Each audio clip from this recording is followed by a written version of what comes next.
함께 읽겠습니다. 51편 10절이 중심이고요. 9절부터 12절까지 읽겠습니다. 9절부터 12절까지.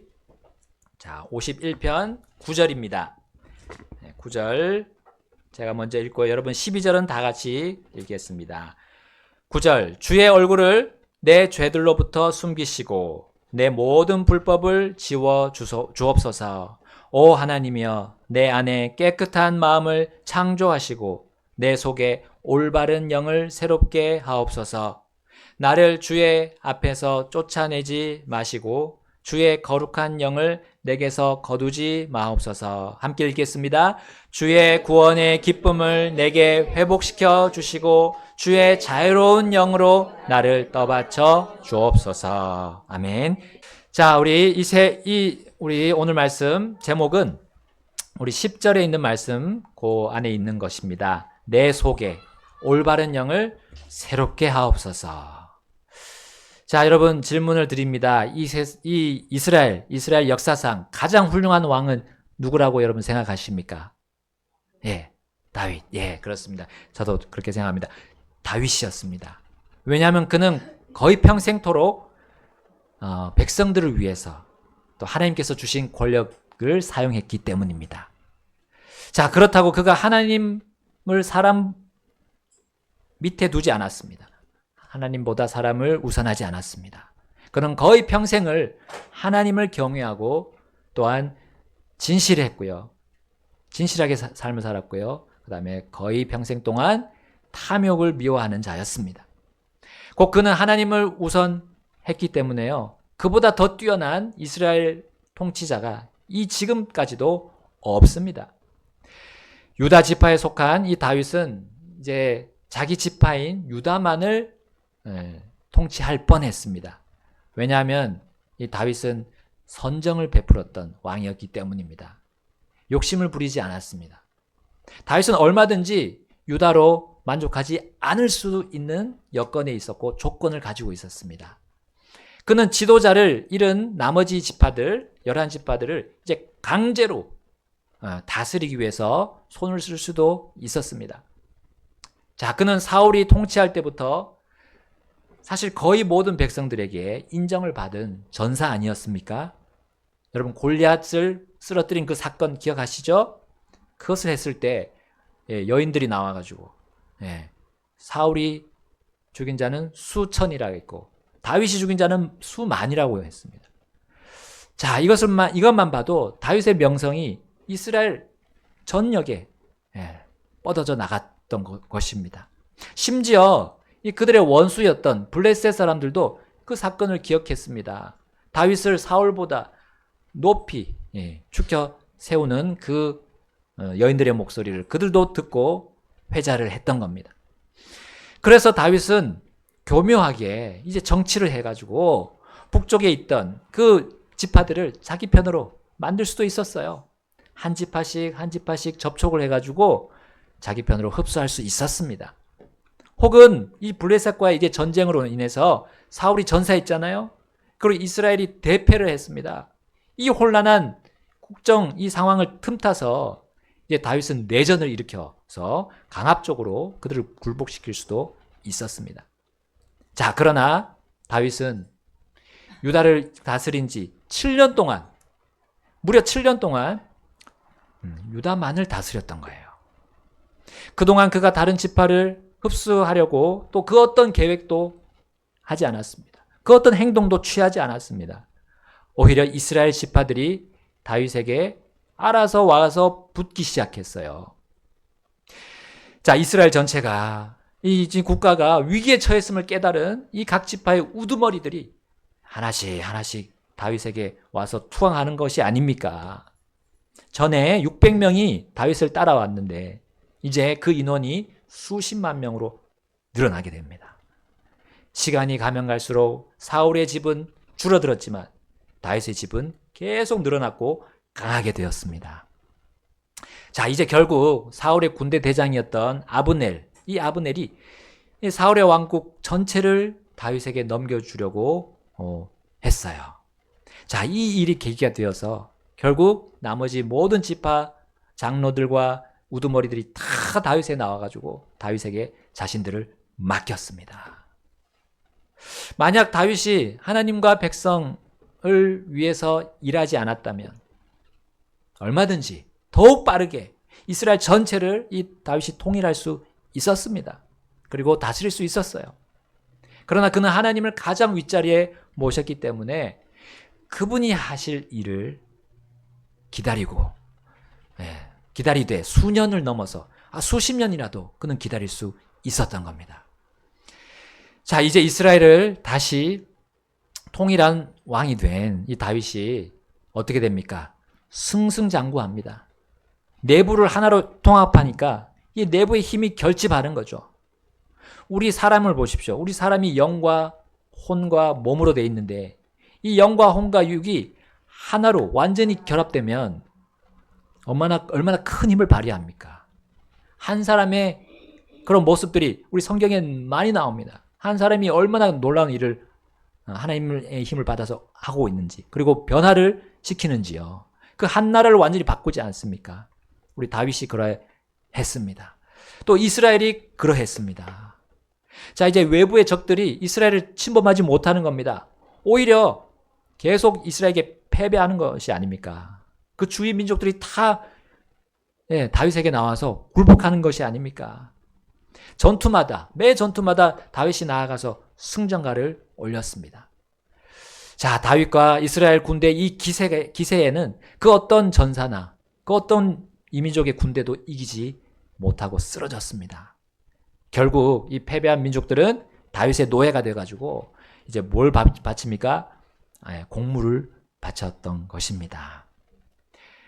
자, 다윗은 왕이었지만 항상 직접 전장으로 나가서 신하들과 함께 싸웠습니다. 자, 심지어 그가 장년기를 넘어서 이제 노년기에 들어가서도 전장으로 나가는 것이 아닙니까? 물론 그러다가 골리앗의 아들 중에 하나인 그 이스비브놉이라는 사람이 있어요. 이스비브놉에게 죽을 뻔한 적도 있었습니다.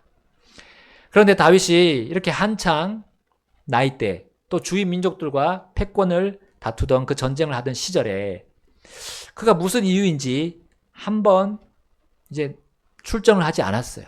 전쟁에 나가지 않았습니다. 그런 적이 있는데 그것이 바로 사무엘하 11장에 우리 가시게 되면 볼 수 있습니다. 사무엘기하 11장 한번 가서 보겠습니다. 또 이 일이 일어났으니 곧 그 해가 다 끝나고 왕들이 싸움에 나갈 때에 다윗이 요압과 자기 신하들과 온 이스라엘을 보내니 그들이 암몬 자손을 멸하고 랍바를 포위하였더라. 그러나 다윗은 예루살렘에 그대로 머물러 있더라. 자, 그 전쟁 상대가 누구였죠? 암몬이었습니다. 암몬. 자, 이스라엘 군대는 이제 공격자의 입장이었고요. 그들은 첫 전투에서 암몬을 쳐서 이겼습니다. 자, 그러나 이제 잔당들이 이제 랍바라는 그 암몬의 도시 안에 들어가서 이제 공성전을 해야 되는 상황이 되었습니다. 이제 그들이 그것을 이제 포위했다고 나오죠. 자, 보통 왕이 이제 첫 전투를 참여하지 않았다면 이제 최종적인 승리를 얻기 위해서 그 다음 전투에는 참여하는 것이 일반적입니다. 그러나 다윗이 어떻게 합니까? 예루살렘에 그대로 머물렀다 했어요. 처음부터 가지도 않았고 계속 머무르는 것이 아닙니까? 항상 전장으로 나아가서 이스라엘 독려하고 사기를 올려서 승리를 가져왔던 다윗이었는데, 항상 솔선수범하는 다윗이었는데 이게 지금 무엇을 하는 겁니까? 그는 자신을 보호하려고 애쓰는 정말 비겁한 통치 권력이 아니었지 않습니까? 백성을 위해 자신을 희생하는 그였습니다. 그런데 다윗의 참 상당히 드문 모습을 우리 여기서 볼 수 있습니다. 그가 싸우려고 하지 않았다는 거예요. 그동안 정말 많은 전투를 치렀기 때문에 오늘 이번만큼은 내가 쉬겠다는 것이었을까요? 아니면 이번에는 이 전과 이 전공을 이 신하들에게 다 주려고 일부러 자기 싸우지 않으려고 했을까요? 자, 이제 이어지는 사건을 보시면 전혀 그런 이유들이 아니었다는 거 우리 이해할 수 있습니다. 다윗은 암몬과의 전투가 어떻게 진행되는지 이제 전령들을 통해서 밤낮 계속 보고를 받았을 겁니다. 멀리 있었지만 이제 전쟁의 형편을 보고 생각해야 했습니다. 그리고 참모들과 이 책사들의 조언을 받고 이제 결정한 전략들을 다시 또 전령들을 통해서 전장으로 보내주어야 했습니다. 일이 얼마나 바쁘고 또 쌓여 있을 거 아닙니까? 그래서 그가 있을 장소는 지휘소였어요. 지휘실. 쉬더라도 거기서 쉬는 편이 이 다윗에게는 더 마음의 위로가 되고 위안이 되었을 것입니다. 얼마나 위급한 전쟁 중이었습니까? 그런데 그가 어디에 있었습니까? 자기 집에 있었다 했어요. 자, 집에 가서 좀 제대로 쉬려고 갔을 수도 있습니다. 자, 그러면 침상으로 이제 들어가서 이제 피곤하니까 잠을 자야 돼요. 그런데 이상하게 잠이 오질 않습니다, 다윗이. 물론 이제 일이 많고 생각이 많고 이 산적해 쌓여 있는 그런 일들이 많게 되면 잠이 오지 않을 수도 있겠죠. 자, 이럴 때 다윗이 항상 그가 해오던 특기를 발휘하면 됩니다. 우리 다윗이 잘하는 것이 무엇이었습니까? 그의 재능이 무엇입니까? 노래 아닙니까? 노래. 그리고 이거 우리 하프라고 하죠. 하프. 이것을 연주하면서 사울에게 그 사울이 들어있는 부정한 영, 그 사울이 안에 있던 부정한 영을 빼내지도 않았습니까? 빼냈지 않습니까? 그 능력이 있습니다. 영적인 노래를 하면서 그가 다시 재정비할 수 있는 그런 힘을 하나님께서 주셨어요. 그러면 그가 하나님께 기도하면서 하나님을 찬양하면서 말씀 묵상하면서 잠을 청할 수 있었습니다. 그게 안 된다면 우리 또 옆에 가족들이 있습니다. 가족들과 또 시간을 보내면서 그 업무의 스트레스를 줄 수 있었어요. 자, 이러한 올바르고 선한 방편들이 많음에도 불구하고 자, 그가 그것을 행하지 않았어요. 자, 그가 이제 침상에서 일어납니다. 그리고 어디를 향해 가고 또 무엇을 했습니까? 사무엘기하 11장 2절에 이렇게 나와 있습니다. 함께 읽어보겠습니다. 시작. 또 저녁 때에 이 일이 일어났으니 곧 다윗이 자기 침상에서 일어나 왕의 집 지붕 위에서 걷다가 한 여인이 목욕하는 것을 지붕에서 보았는데 그 여인이 보기에 매우 아름다웠더라. 자, 그가 집 지붕 위로 올라갑니다. 자, 그의 집 지붕은 예루살렘을 훤히 내려다 볼 수 있었을 것입니다. 그런데 그 지붕의 용도가 무엇입니까? 도시를 지키고 우리 백성들을 보호하기 위한 용도였을 것입니다. 그런데 다윗이 용도 변경을 했네요. 거기서 한 여인이 목욕하는 장면을 훔쳐보는 것으로 장소를 변경했습니다. 그 순간 그는 보지 말아야 할 것을 봤다고 분명히 생각했을 겁니다. 그는 그 자리에서 떠나서 자신의 방으로 빨리 돌아가야 한다는 것을 생각했다고 저는 믿습니다. 또한 자신에게 아내들을 주시고 또 이스라엘을 지키시는 그 하나님의 긍휼과 은혜를 기억해야 한다는 성령님의 음성을 들었을 겁니다. 그러나 다윗이 그 여인의 몸을 스캔했을 때 그 스캔하는 시간이 많이 걸리지 않았어요. 여러분, 남자의 눈에 들어온 그 여자의 몸은 사진을 찍듯이 찍혀서 그 뇌에 저장이 된다고 전문가들이 말합니다. 다윗의 그 뇌에 그 여인의 몸이 찍혀서 저장되었던 거예요. 그가 보기에 그 여가 매우 아름다웠다 했습니다.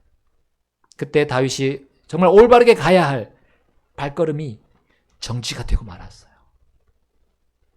그는 그 자리를 돌아서지 않았습니다. 그리고 이렇게 신하를 불러서 일을 진행시키는 거죠. 3절에 보시면 이에 다윗이 사람을 보내어 그 여인에 관해 물어보게 하였더라. 한 사람이 이르되 이 여인은 엘리암의 딸이요 헷 족속 우리야의 아내 밧세바가 아니니까 하더라. 자, 신하의 이 보고를 들은 다윗은 그녀의 신상 정보를 이제 파악했어요. 일단 그녀의 이름은 밧세바였고요. 그녀는 처녀가 아니었습니다. 유부녀였어요. 남편이 있었던 겁니다. 심지어 그녀의 남편은 헷 족속 우리야였어요. 여러분, 다윗이 우리야를 모를 리가 없었습니다. 왜냐하면 우리야는 이방인인데다가 그가 하나님의 은혜를 믿고 하나님의 백성이 된 자였기 때문입니다. 특이한 스타일이었죠. 케이스였죠. 지금 심지어 그는 그의 이 우리아는 다윗의 충신이었습니다. 그래서 다윗은 그를 어디에 임명했냐면 30인의 용사, 30명의 용사에 그를 임명했어요. 적어도 우리아는 백부장이었고 장교였던 겁니다. 충신 우리아의 아내를 다윗이 넘본다는 것은 말이 안 되는 일이었어요. 자, 그녀의 남편이 버젓이 살아있고 심지어 다윗의 명령으로 지금 죽음을 무릅쓰고 전쟁터에 있지 않습니까? 어찌 그의 아내를 취할 수 있겠습니까? 바른 행동이 무엇인지 다윗이 모를 리가 없었습니다. 그가 그동안 어떻게 살아왔습니까? 어떤 모토로 살아왔습니까?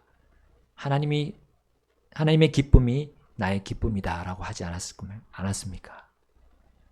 특히 사울 왕의 그 비참한 결말을 이 다윗은 목격해 왔습니다.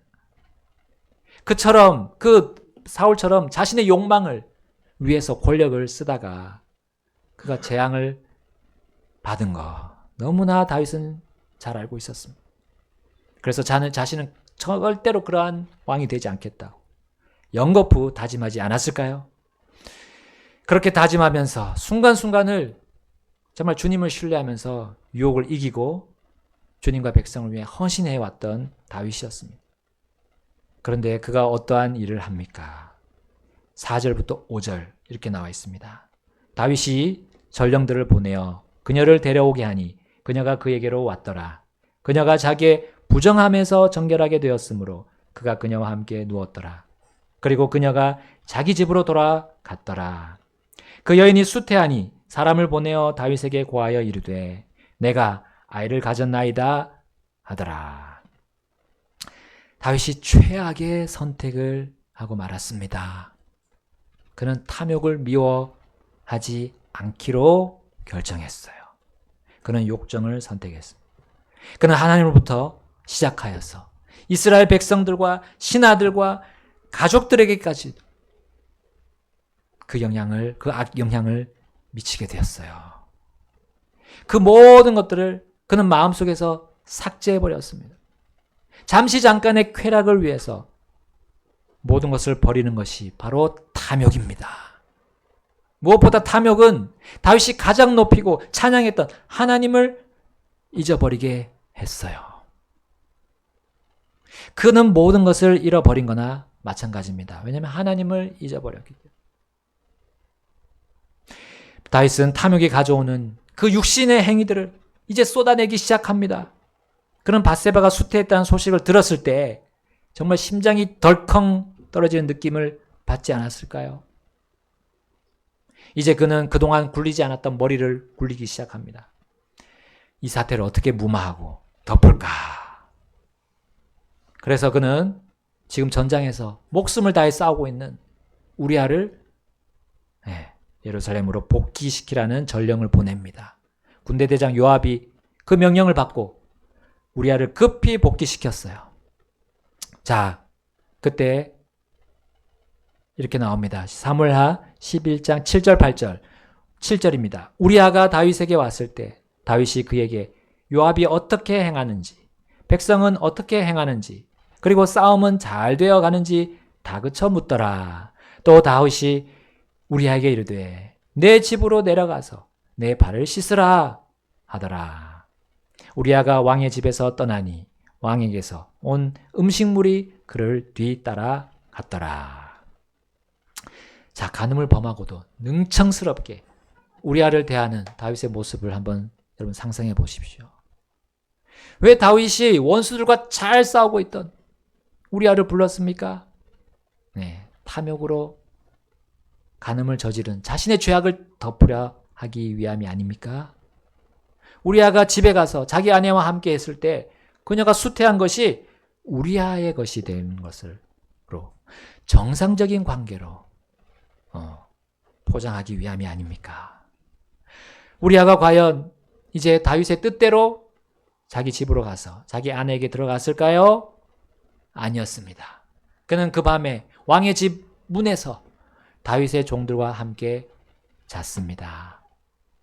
다윗이 이 사실을 알고 이제 그를 다시 불러서 왜 가지 않았는지 물었습니다. 자, 우리 11절에 보시게 되면 우리아는 이렇게 말합니다. 언약궤와 이스라엘과 유다가 장막에 머물고 있기 때문입니다. 라고 대답한 거예요. 또한 요압과 그 군대대장 요압과 그 종들이 빈들에서 진을 치고 있기 때문입니다. 라고 대답했습니다. 무슨 말입니까? 지금 내가 집에서 한가하게 먹고 마시고 아내와 함께 시간을 보낼 때가 아니지 않습니까? 여러분, 특별히 여기 언약궤는 누구를 의미합니까? 하나님을 의미하지 않습니까? 하나님이 지금 전장터에 있는데 내가 어디로 갑니까? 라는 거죠. 그는 하나님과 사람들 앞에서 떳떳하길 원했습니다. 우리아는 지금 전쟁 중임을 직시하고 한치의 흔들림 없이 자기 임무를 끝까지 수행하고자 했습니다. 그는 자신이 모시고 있는 이 왕 다윗도 그러하기 시기를 믿고 싶지 않았을까요? 자, 그런데 다윗은 그의 앞에 연회를 벌입니다. 겉은 전장에서 수고한 그를 치하하는 겉으로는 그런 의미가 있었지만 속은 아니었던 거예요. 심지어 다윗은 우리에게 술까지 먹여서 취하게 만들었습니다. 취해서 이제 정신이 나가서 아내에게 들어가도록 조장을 하는 겁니다. 자, 우리아는 취한 상태에서 집으로 들어갔을까요? 아니었습니다. 정신줄을 끝까지 놓지 않은 여러분 의로운 우리아를 보십시오. 그는 다윗의 신하들과 함께 여전히 거기서 잠을 잤습니다. 여기서 다윗은 어떤 조치를 취했을까요? 14절입니다. 14절, 또 아침에 이 일이 일어났으니 곧 다윗이 요압에게 편지를 써서 우리아의 손에 보냈더라. 우리 함께 15절 읽겠습니다. 그가 편지에 써서 이르기를 너희가 우리아를 가장 맹렬한 싸움의 최전방에 두고 너희는 그로부터 물러가서 그가 맞아 죽게 하라 하더라. 간통죄, 간음죄를 덮지 못한 다윗은 우리아에 대한 살인 청부를 했습니다. 여러분, 탐욕이 구체적으로 어떻게 드러나는지 우리 심지어 선한 왕이라 불리는 이 다윗의 예를 통해 우리에게 보여주십니다. 가르쳐 주십니다. 탐욕은 성적인 욕망을 거두지 않고요, 범하게 합니다. 또한 그것은 더 과도하게 사람을 죽이는 일에까지도 나아갈 수 있게 합니다. 다윗은 자신의 충신을 죽이는 악랄함까지도 보이게 됩니다. 자, 군대대장 요압은 이 용맹하고 충성스럽고 의로운 장교 우리아를 다윗의 명령을 받들어 최전방인 그 성벽 앞으로 배치를 했어요. 그때 결국 우리아는 적이 쏜 화살에 맞아서 전사합니다. 자, 이 전사 소식을 다윗에게 전해졌을 때 그가 한 말을 한번 보십시오. 그가 했던 말 보십시오. 25절입니다. 25절. 그때 다윗이 그 전령에게 이르되 너는 요압에게 이같이 이르기를 이 일을 불쾌히 생각하지 말라. 이는 칼은 이 사람도 삼키고 저 사람도 삼키기 때문이라. 그 도시를 향해 더욱 힘써 싸워 그것을 무너뜨려라 하고 너는 그의 용기를 북돋우라. 여러분, 사기가 얼마나 꺾이겠습니까? 이렇게 말하는 것이 틀린 말은 아닙니다.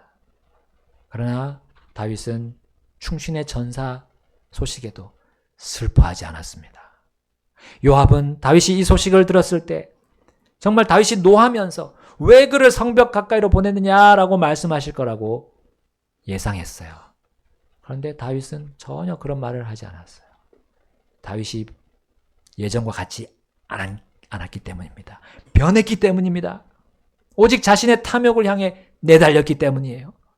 다윗은 우리아를 위해서 이제 애곡하는 기간이 끝났을 때 어떻게 합니까? 밧세바를 자기 아내로 삼았습니다. 그리고 그녀가 수태한 그 아들이 태어났어요.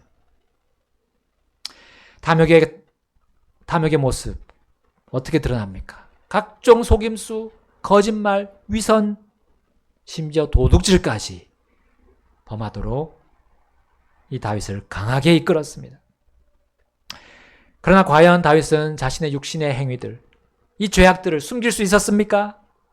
탐욕으로 시작하여 간음, 위선, 거짓말, 속임수, 살인, 도둑질, 계속 불어난 이 죄악들을 그가 감출 수 있었어요? 이 본문 27절 마지막을 보십시오. 27절 마지막 부분에 이렇게 되어 있습니다. 그러나 다윗이 행한 그 일을 주께서 기뻐하지 아니하셨더라. 하나님께서 다윗에게 나단 예언자를 보내십니다. 이제 그것이 12장 내용입니다. 그는 다윗에게 하나님의 말씀으로 조언하는 조언자였습니다. 자, 나단은 다윗에게 어떻게 왕께서 하나님을 경외하지 않고 거짓되게 탐욕을 미워하지 않으셨습니까? 라고 단도직입적으로 꾸짖지 않았어요. 자, 그는 한 가지 예를 들면서 간접적으로 얘기했어요. 한 부유한 자가 있는데 가난한 자의 것을 강탈한 그 사건을 얘기해 줍니다. 그것으로 다윗의 죄악이 드러내기 시작했어요. 다윗은 듣고 분노합니다. 그 부유한 자를 반드시 죽여야 된다 라고 하면서 주님의 이름으로 맹세를 하는 거예요. 그때 나단은 왕이 그 사람이라고, 왕이 바로 그 사람이라고 말합니다. 자, 그리고 이렇게 말했어요. 12장 8절 9절, 사무엘기하 12장 8절 9절입니다.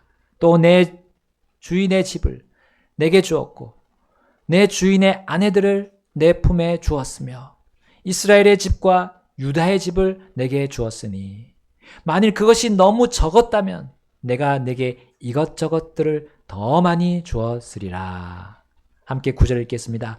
어찌하여 내가 주의 명령을 업신여기고 주의 눈앞에서 악을 행하였느냐? 내가 칼로 헷 족속 우리아를 죽이고 또 그의 아내를 빼앗아 내 아내로 삼았으며 또 그를 암몬 자손의 칼로 죽였느니라. 여러분, 물론 다윗은 하나님처럼 완벽할 수 없는 사람입니다. 그 역시 사람으로서 태어날 때부터 죄를 타고났습니다. 그도 구원이 필요한 죄인이었습니다. 그는 아브라함처럼 자신이 죽을 죄인임을 알았고 하나님께서 자신의 구주이심을 단지 믿음으로 의롭게 된 사람이었어요. 그렇게 구원받은 그가 탐욕을 미워하지 않게 되자 끔찍한 죄악들을, 심지어 구원받기 전에 하지도 않았던 죄악들을 그는 차례대로 저질렀던 거예요. 바늘도둑이 소도둑이 됨을 우리 보여주는 실제 예시가 심지어 다윗입니다. 믿고 신뢰하던 하나님을 그가 이렇게 속히 떠날 수도 있다는 사실이에요. 그는 죄를 정당화하고 죄를 숨깁니다. 자신의 욕망을 실현하기 위해서 그는 하나님을 결국 버리는 것을 시작으로 백성, 신하들, 가족들을 버렸던 거예요. 그가 양심을 버리고 상식을 버리는 일은 순식간이었습니다. 모든 사실을 왜곡하고 조장하여 자신의 추악한 죄악을 숨기는 일에 그는 너무도 빨랐습니다. 빛의 속도와 같이 빨랐어요. 그러나 하나님의 눈은 가릴 수 없습니다. 다윗은 나단을 통해 하나님의 끔찍한 재앙을 예고받습니다. 그것이 11절과 12절에 나옵니다. 주가 이같이 말하노라. 보라, 내가 내 집에서 너를 대적하는 재앙을 일으키고 내가 내 아내들을 내 눈앞에서 가져다가 내 이웃에게 주리니 이 해가 보는 데서 그가 내 아내들과 함께 누우리라. 너는 그 일을 은밀히 행하였으나 나는 온 이스라엘 앞에서 그리고 해 앞에서 이 일을 행하리라 하더라. 끔찍한 재앙을 하나님께로부터 예고받았습니다. 그리고 그가 바세바에서 난 그 아기도 결국 죽게 됐죠. 자, 이 끔찍한 재앙을 예고받은 다윗의 다음 행동이 무엇이었을까요? 이왕 이렇게 된 거, 이제 내 마음대로 더욱 살겠다. 이미 하나님의 저주가 떨어졌는데, 내 집에 또 떨어졌는데, 이제 내 권력, 이 부를 마음대로 누리면서 살겠다. 라고 그는 얼마든지 결정할 수 있는 극악한 상황이었습니다. 근데 다윗의 이 절체절명의 순간에 그의 결정을 한번 보십시오. 13절 상반절입니다. 13절 상반절, 이에 다윗이 나단에게 이르되 내가 주께 죄를 지었노라. 내가 주께 죄를 지었노라. 자, 그리고 이어지는 그의 회개의 기도가 오늘 본문 시편 51편입니다. 우리 다시 51편 돌아가겠습니다. 51편 그 앞에 제목을 보시면 이렇게 나와 있습니다. 악장에게 준 다윗의 시. 그가 밧세바에게로 들어간 뒤에 예언자 나단이 그에게 왔을 때에 지은 시. 회개의 기도가 적힌 시입니다. 여러분 1절을 한번 보십시오. 1절. 51편 1절 함께 읽겠습니다. 시작. 오 하나님이여 주의 인자하심에 따라 내게 긍휼을 베푸시며 주의 친절한 긍휼의 넘치심에 따라 내 범법들을 지워주소서. 아멘. 자, 그는 주의 인자하심 그리고 긍휼에 따라서 자신의 범법을 지워달라라고 간구합니다. 긍휼은 무엇입니까? 마땅히 받아야 할 죄의 형벌을 거두시는, 그 형벌을 진행하지 않으시는, 집행하지 않으시는 하나님의 성품입니다. 그는 하나님의 긍휼이 없다면 그가 구원받지 못했고 그가 지은 죄들로 인해 이젠 더 큰 재앙을 당할 것을 시인했습니다. 자, 2절 말씀 또 읽겠습니다. 2절 말씀. 내 불법에서 나를 완전히 씻기시며 내 죄에서 나를 정결하게 하소서. 구원받은 다윗이 또다시 구원받기 전과 같이 더러워진 상태가 될 수 있음을 그는 인정했습니다. 사실 더 더러워지는 모습이었습니다. 자, 3절 말씀 제가 읽겠습니다. 이는 내가 내 범법들을 시인함으로 내 죄가 항상 내 앞에 있기 때문이니이다. 그는 자신의 죄가 늘 자신 앞에 있다는 거 고백했습니다. 그리고 4절 말씀. 내가 주께 오직 주께만 죄를 지었고 주의 눈앞에서 이 악을 행하였나이다. 이로써 주께서 말씀하실 때에 주께서 의롭게 되시고 주께서 판결하실 때에 깨끗하시리이다. 그는 주께 죄를 지었다고 고백했습니다. 사람에게 죄를 짓는 것 이상으로 하나님 앞에서 죄를 지었다고 그는 인정했습니다. 이건 무슨 뜻입니까? 극도로 자신이 사악하다는 것을 만천하에 드러낸 것이었어요. 그 어떤 재판관보다 더 높고 더 엄중하신 하나님의 판결이 반드시 있을 것을 그는 인정한 겁니다. 5절 말씀 보겠습니다. 보소서 내가 불법 중에 형성되었고 내 어머니가 죄 중에 나를 수태하였나이다. 그가 자신이 태어날 때부터 죄인임을 인정하는 모습 아닙니까? 6절 말씀입니다. 보소서 주께서는 속 중심부의 진실함을 원하시나이다. 또 감춰진 부분에서 주께서 나로 하여금 지혜를 알게 하시리이다. 그는 속 중심, 마음의 진실을 원하는 그런 자신에게 양심이 있고 또한 그 속에 하나님의 영께서 그의 속에 하나님의 영께서 계셔서 활동하신다는 걸 여기서 고백합니다. 그리고 7절 역시 2절처럼 같은 것입니다. 우슬초로 나를 정결하게 하소서. 그러면 내가 깨끗하게 되리이다. 나를 씻기소서. 그러면 내가 눈보다 더 희게 되리이다. 자신을 멸망으로 향하게 하는 그 더러운 죄에서 완전히 깨끗하게 할 수 있는 것은 하나님의 권능이라는 것을 그는 신뢰했던 겁니다. 8절과 12절은 같습니다. 8절에 이렇게 나옵니다. 나로 하여금 기쁨과 즐거움의 소리를 듣게 하셔서 주께서 꺾으신 뼈들이 기뻐하게 하옵소서. 12절입니다. 함께 읽겠습니다. 12절 시작. 주의 구원의 기쁨을 내게 회복시켜 주시고 주의 자유로운 영으로 나를 떠받쳐 주옵소서. 아멘. 그는 범죄로 인해서, 이 범법으로 인해서 그가 가진 기쁨이 사라졌다는 것을 여기서 보여줍니다. 구원받은 자도 범죄할 때 그가 받고 누리던 구원의 기쁨, 이것이 사라진다는 것. 그는 알게 되었고 또 우리는 이것을 통해 가르침 받습니다. 기쁨만이 아닙니다. 자유. 그가 누리던 자유도 빼앗겼다는 거 여기서 우리는 볼 수 있습니다. 여러분, 자유는 외부에서 오는 것이 아닙니다. 참 자유는 내부에서 옵니다. 우리 어떤 사람들은 자신의 탐욕과 이 욕정을 취하면 자유로울 것이라고 생각합니다. 아닙니다. 그러면 그럴수록 더욱 속박으로 들어갑니다.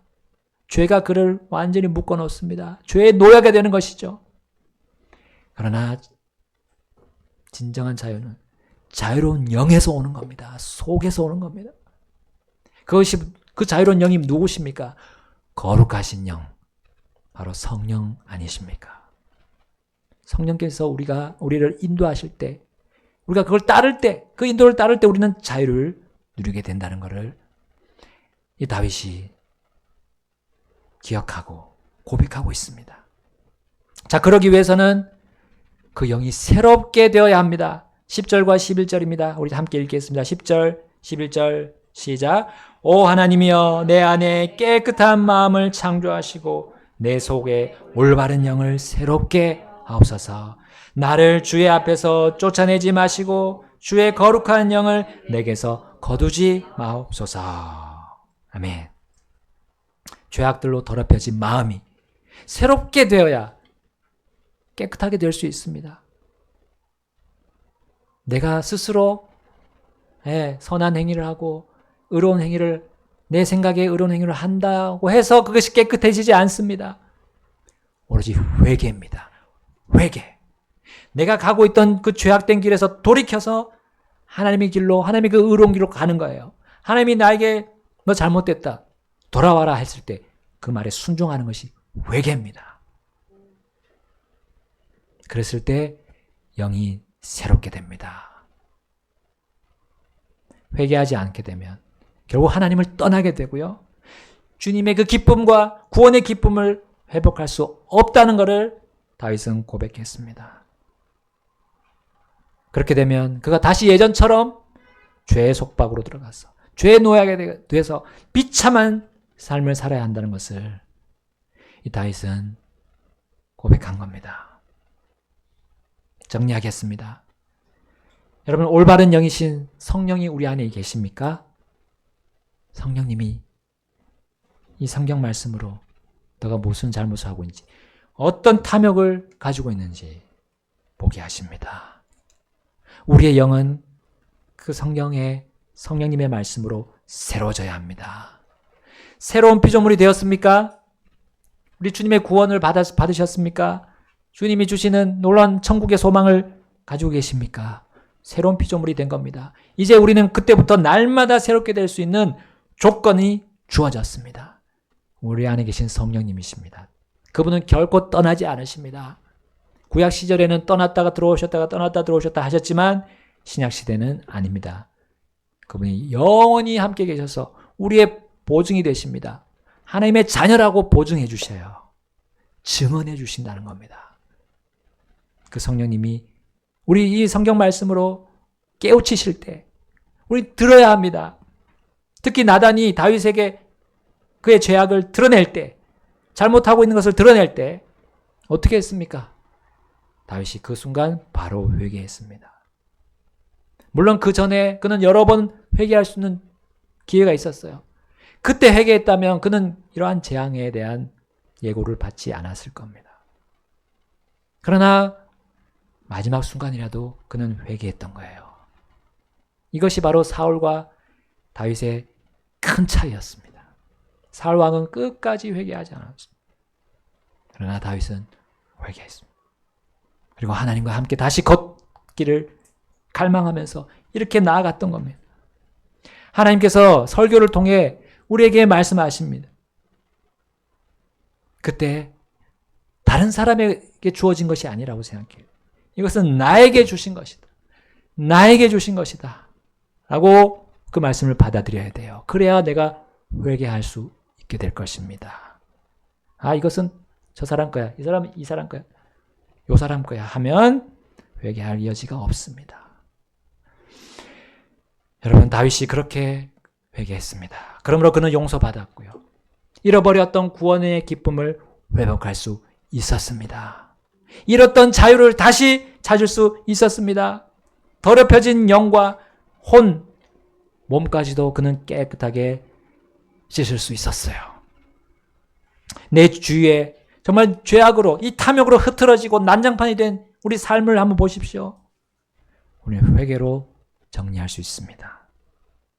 우리의 가정, 우리의 교회, 우리의 사회, 우리의 국가를 보십시오. 탐욕의 죄들이 함께, 그 탐욕의 죄를 함께 범하면서 그것을 기뻐하는 우상 숭배가 행해지고 있지 않습니까? 여러분, 우리 그 우상들이 우리 안에서 출발한다면 어떻게 되겠습니까? 하나님이 성화되게 해주신, 이 거룩하게 변화될 수 있게 주신 이 몸을 어디다 씁니까? 여러분, 우리 자유로운 영으로 기쁨이 있기를 우리 주님이 원하십니다. 참된 기쁨으로 살아가기를 우리 주님이 원하시면서 이 다윗의 이 선한 왕의 그 더럽혀졌던 그 모습을 우리에게 보여주셨습니다. 여러분, 내 속에 올바른 영, 그것을 새롭게 합시다. 올바른 영을 새롭게 합시다. 하나님의 말씀, 무슨 말씀인지, 징계의 말씀이든지, 내가 듣기 싫어하는 말씀이든지 받아들입시다. 그럴 때 우리는 떳떳한, 하나님 앞에서 떳떳하고요, 나아가서 모든 사람 앞에서 당당하게 설 수 있을 것입니다. 이 시간 우리 하나님 앞으로 가셔서 피아노 반주 나올 때 같이 결단하시겠습니다. 나에게 더러운 것이 있지 않은지, 하나님을 떠나고 있는 것이 있지 않은지, 탐욕을 미워하지 않는 것이 있지 않는지, 우리 자체를, 우리 모든 것들을, 내와 관련되어 있는 그 모든 것들을 한번 정리해 봅시다. 주님께 혹시 그런 것이 있다면 나가서 회개하고 깨끗하게 해줍시다.